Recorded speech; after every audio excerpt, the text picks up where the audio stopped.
Hi guys, எல்லாருக்கும் வணக்கம். இன்றைக்கி ஆடி கிருத்திகை. ஆடி மாதம்னாவே அம்மன் தான்.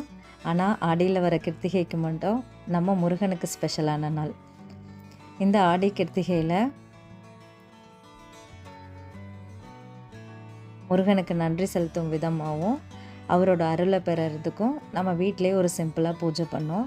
அது எப்படி பண்ணோம் அப்படின்றத இந்த குட்டி வீலாகில் பார்க்கலாம். காலையில் எழுந்தோடனே வீடெல்லாம் சுத்தம் பண்ணியாச்சு. சுத்தம் பண்ணி முடிச்சுட்டு பூஜை ஜாமான் விளக்கி மஞ்சள் குங்குமம் வச்சாச்சு.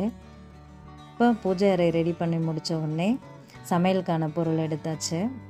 சமையல் ரெடி ஆகிட்டு இருக்கும்போதே பேக்ரவுண்டில் முருகர் பாட்டு டிவியில் போட்டாச்சு.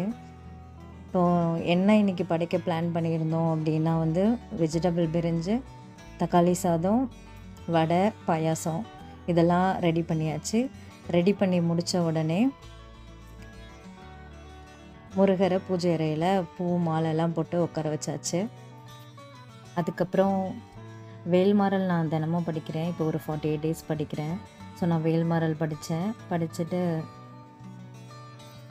அதுக்கப்புறம் குமரஸ்தவம் படித்தேன்.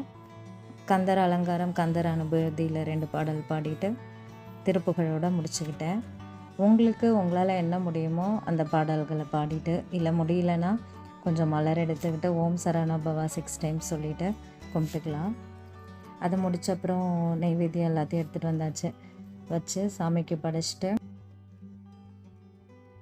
இப்போ பூஜையோட நிறைவு பகுதியாக தட்டில் கற்பூரம் ஏற்றி முருகப்பெருமானை மனசார ஆர்த்தி எடுத்தாச்சு.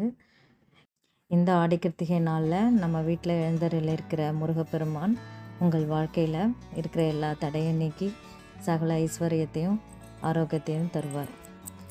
அனைவருக்கும் இனிய ஆடி கிருத்திகை நல்வாழ்த்துக்கள். ஓம் சரவணபவ.